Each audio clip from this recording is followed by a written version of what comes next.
Last Sunday, I had hoped that by remembering our Baptist story together, that we might spark ourselves and our church a little desire for some holy troublemaking. But I must admit that most of my week was not spent being very rebellious. At least not in the ways that led to any holy trouble. I think I know why, though, and that's what I want to talk about this morning. I grew up, listen to this, kids. I grew up in the late 1900s in Henry County, Virginia. My mom worked as a waitress, and I visited her every other weekend. And there were a lot of signs growing up that we were struggling, but a few memories always stand out to me. The most radical one is that for a couple of winters, I remember that we kept warm using a single wood stove to heat the entire house. And sometimes, my wife can attest to this because she was part of the family by then, we upgraded, well, I wouldn't know if it was an upgrade or not. We put a kerosene heater in the living room. Yeah, for winters at a time. And don't even, central air? What are you talking about? In the summer, we just opened all the windows and we bought as many box fans as we could and we just shoved them in the windows, right? Also, most of my childhood, we didn't have streaming because it was the late 1900s. Cable TV was a rarity. I was what my wife and I call a PBS kid. And I mainly heard rumors of Nickelodeon and MTV unless I was at my Papa Link's place because he had a little gadget called the Black Box. Raise your hand if you remember that. Straight to jail, all of you. So one of the first things that made me feel like I had made it as an adult when Jess and I got our first apartment in 2006 was that we had a fully functional HVAC unit and cable television. I know. Those long nights when Jess was working third shift, though, it did not take long for me to realize the perennial problem with television.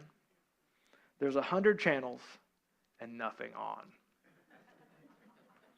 We used to call that channel surfing, right? Click, click, click. This is a TV Guide channel for those of you that don't remember. I like that Jackie Chan's First Strike is playing at 10:30 in the morning. Followed by Star Trek, which I can only imagine is Star Trek First Encounter. Or First Contact. Sorry, Randy. But you would just flip or wait through countless options until you might actually land on something that was worthwhile. Now, nowadays, most of us have given up cable television in a streaming world, but we do the same thing, right? How many of you know what doom scrolling is? Raise your hand if you know what doom scrolling is. If not, I'll fill you in.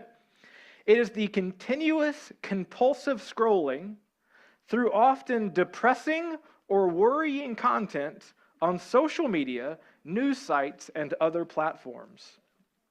It is an identical search for momentary meaning, just like channel surfing, but this time you can skip the commercials after a few seconds, and there's just a little bit more despair. Doom scrolling. How many of you, this is what your bedtime routine looks like? Don't raise your hand for this one. It's okay, I won't call you out. This week I've got to tell you, I far too frequently bowed before my own little black box of doom as I repeatedly offered my nervous system as a sacrifice to the ever-present algorithm. Because, after all, what better way is there to end the day than to mainline existential dread straight through your eyeballs? Scrolling and clicking, one crisis after another, all the outrage, the smug one-liners, and the all-caps prophecies of ruin and despair, but you get that hit, right? That rush of cortisol and dopamine, and the moral clarity of being right about something, whatever today's biggest issue is. And then, like the loyal lab rats that we are, we swipe for the next spike of digital adrenaline. You can raise your hand for this one. Is this healthy? Yes or no? That doesn't make any sense. No, it's not. It's not healthy at all. A 2022 study by the American Psychological Association found that 76% of adults reported feeling overwhelmed by the constant stream of news, a state my own nervous system can desperately confirm. This is not just staying informed, right? This is a 24/7 full-body stress response. This is your amygdala mistaking a viral video of your least favorite celebrity or politician for a real-life threat preparing to attack you. Our brains are threat-obsessed. That's just how we've been wired. Fear hijacks attention, and attention in the digital age generates revenue. It makes money. Regardless of where you get what passes for news in this country, anywhere on the spectrum, each of these companies is a finely tuned engine of engagement optimized to keep our nervous system on high alert. The more angry, afraid, or self-righteous we are, the more we click. The more we click, the more the outrage machine keeps spinning. So if you're here this morning and you feel exhausted or dysregulated or vaguely hunted by some unseen prey after just 15 minutes of just checking the news, you're not imagining it. You're responding exactly as designed. So this brings me to today's text in Psalm 46. For some context, because context is king when reading the Bible, Psalm 46 is part of the Songs of Zion. These songs celebrate Adonai's protection of Jerusalem, the city thought to hold God's presence on the earth. And most scholars believe that this psalm originated during a time of profound national crisis, likely the Assyrian siege of Jerusalem in 701 BCE. You heard it read a moment ago. It employs vivid language, such as the earth gives way, the mountains fall into the heart of the sea, and the nations are in uproar, kingdoms fall. These lines reflect both cosmic and political chaos, and they convey a collective fear of people facing destruction. One might even use the word annihilation for more clicks, of course. And this kind of language could just as easily describe the past year. A world shaking under wars, politics, climate alarms, and the constant noise of a 24-hour news feed. But we were never meant to live in a constant state of breaking news. And at the core of this chaos, right in the middle of this roaring world where no one wants to shut up, a divine voice cuts through. Be still and know that I am God.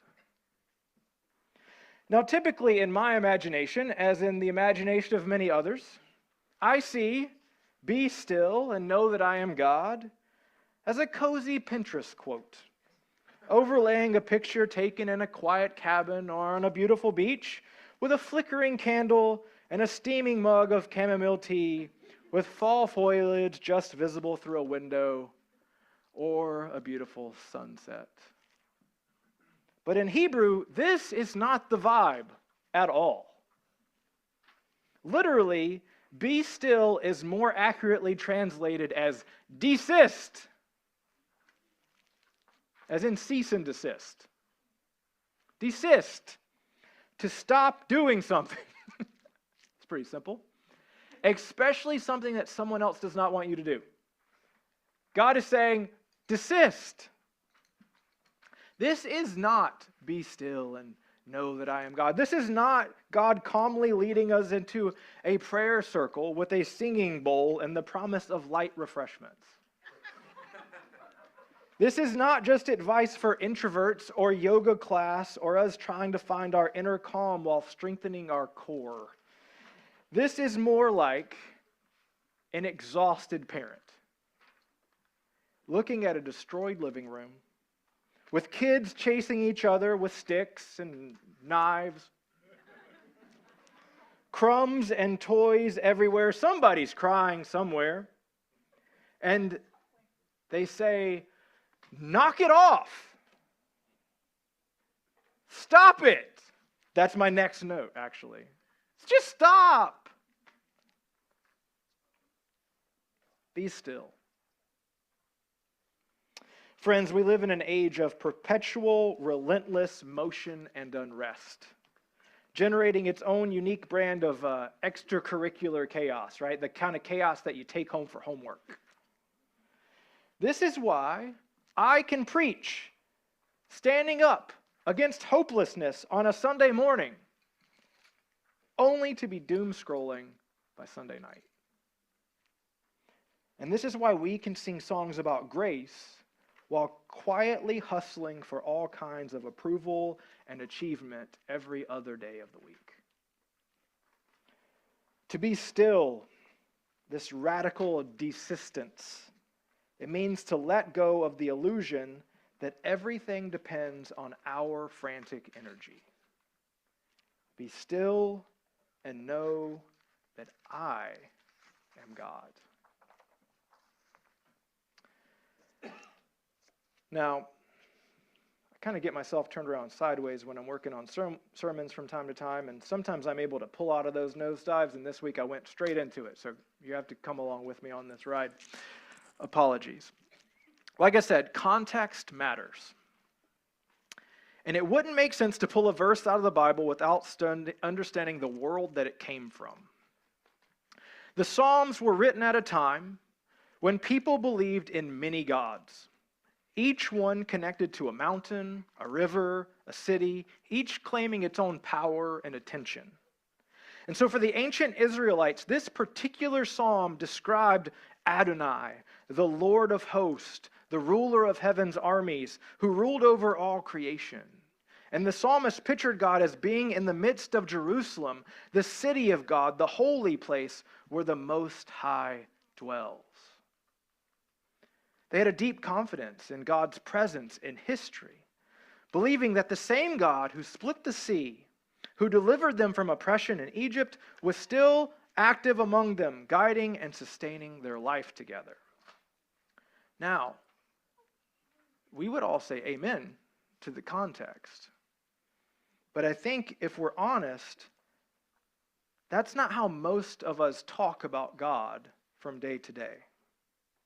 Some of us might not even think of God in that way. It's not like, for instance, we are fighting with Greene County because their God is trying to pick a fight with our God, right? That's not the world that we live in. We don't have to, like the God of Chestnut Grove is not fighting against the God of Buck Mountain Episcopal Church.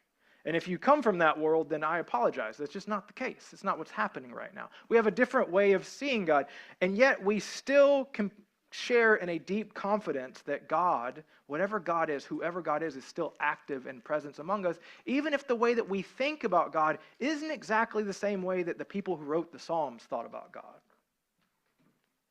It is fine to admit that we negotiate with the Bible because we do not see the world like the people who wrote these Psalms did. When we read the Bible, some of its ideas about God might feel strange or outdated because our worldview is different. We are situated in a different context. This is why this kind of ancient language can be tricky, and sometimes we don't know what to do with it, or we skim past it, or worst of all, it just becomes familiar. This is what we do with John 3:16. This is what we do with Philippians 4:13. They just become these kitschy Christian catchphrases, and we don't really know how to handle them anymore. And I do not want this verse to become this this morning. Be still and know that I am God. What does that mean in a world where, if we are honest, a lot of people don't really trust the word God anymore? That's where I got tangled up this week.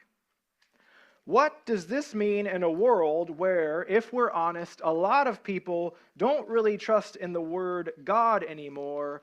And pastorally, I can say that those people also sit in churches every single Sunday. For many, that word has been twisted and misused, turned into a symbol of judgment, exclusion, and fear. So it's no wonder that some people don't feel like knowing this God. A God whose most vocal adherents in public make God seem like a judgmental, militant, patriarchal, exclusive, authoritarian scorekeeper floating in the sky. I'm not really interested in knowing a God like that either, if I'm being honest. So how do we stay connected to the deeper truth of what the word God is pointing to? Now, I've had conversations with kids for almost 20 years about, how do I know if I should believe in God or not? What does it even mean to believe in God? And when I talk about God, I am not talking about a man in the clouds. Be still and know that there is a man in the clouds doesn't ring very true to me this morning. I'm talking about something bigger than us, yet also something somehow within us.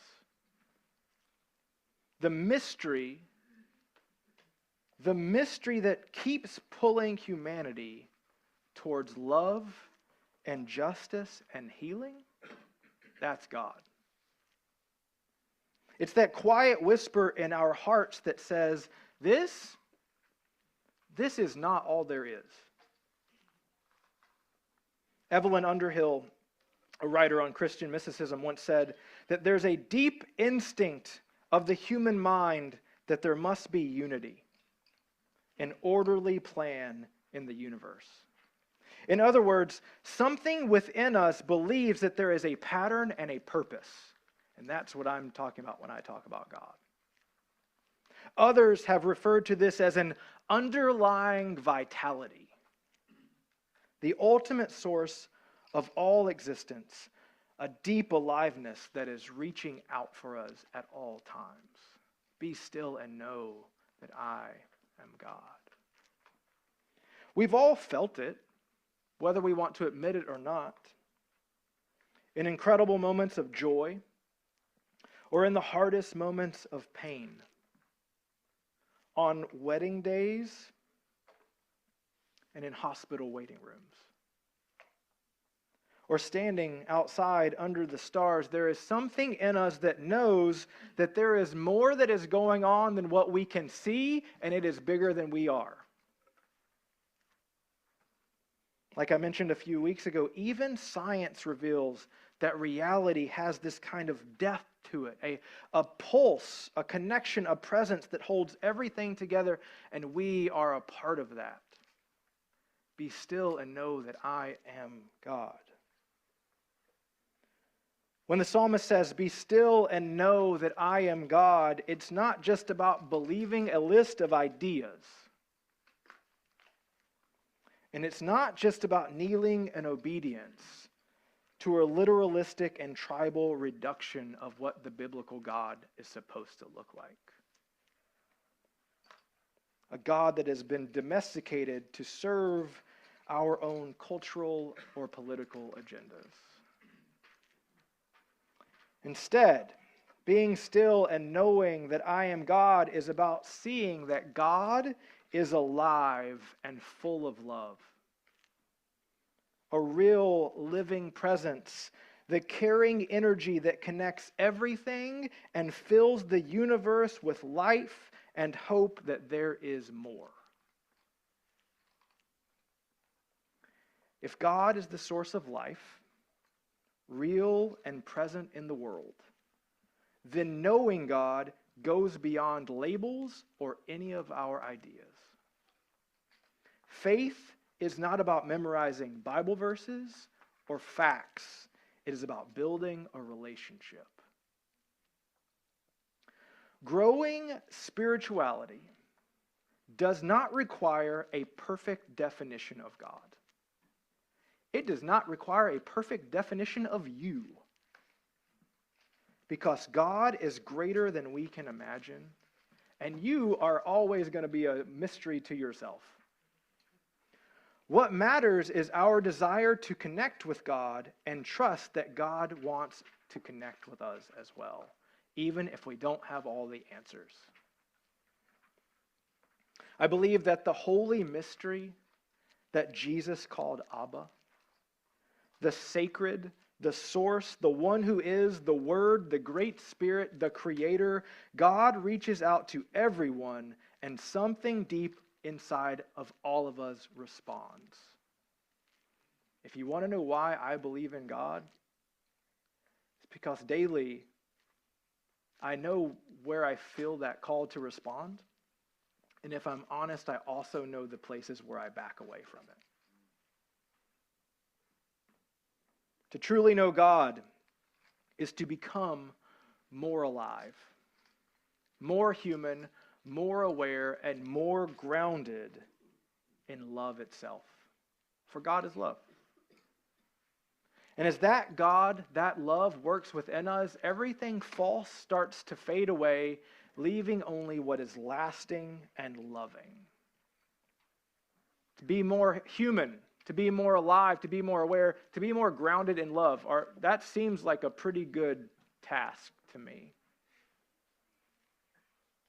Yet, like particularly tricky surgery, this work requires stillness. That's a lot of lofty theologizing there, Zach. What does that mean? I have no idea. All right, well, let's get down to it. Thanks for venturing out on that limb with me for 5 seconds. 10 minutes, whatever. What does that have to do with me? Okay. Luke 5 through 16. The news about Jesus spread all the more, and the crowds gathered to hear him and be healed.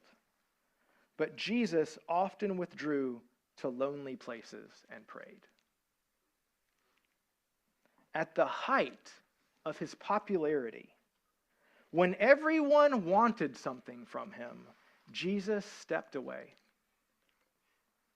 The story slows down, the noise fades, he goes into the wilderness. And the wilderness isn't just some empty space, it's a sacred place of listening and dependence and connection. It's the same wilderness where Israel met God, where the prophets heard God's voice, and where Jesus just faced temptation. When Jesus went there, this is not escape. This is not running away. He is going there to be still and know. Jesus taught that everyone is invited into a similar relationship with the one he taught us to call Abba. A relationship that can be experienced in everyday life if we stop, if we desist long enough. But my life is not really structured that way. I saw my calendar for this week last night before bed, and I about had a panic attack, to be honest with you. I was like, oh no, how are we gonna make all this fit? I don't think that's a good starting place, people. What do I do?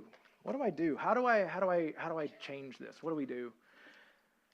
I've said it before, but maybe you're doing it already. You just haven't given yourself permission to commit all the way yet. Healthy spiritual practices can be anything that helps you return to what is most real. Anything that over time creates a rhythm for you to begin to see that God is already at work in you. And anything that helps you to learn how you are called to cooperate with that work by becoming more alive, more present, and more grounded in divine love. Healthy spiritual practice, anything that helps you return to what is most real. Anything that helps you to become more alive, more present, more grounded in love. Think about the moments in your life where you feel alive,